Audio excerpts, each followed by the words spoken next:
Hi, I'm Ron Welcome, the maintenance director at Alabama Rental Property.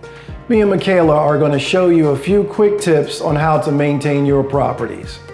So you walk into your house and you notice the power is out in a certain part of your home. You check the plug, you check the light, you make sure that everything was secure.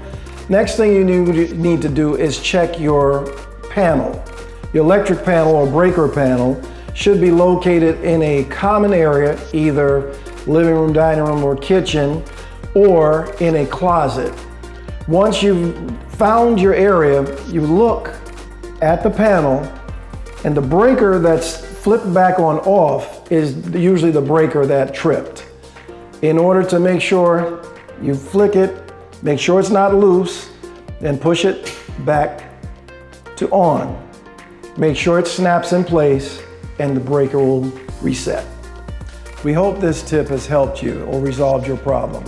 If it hasn't, please put in a work order or call us at the number that's on your screen. Thank you so much.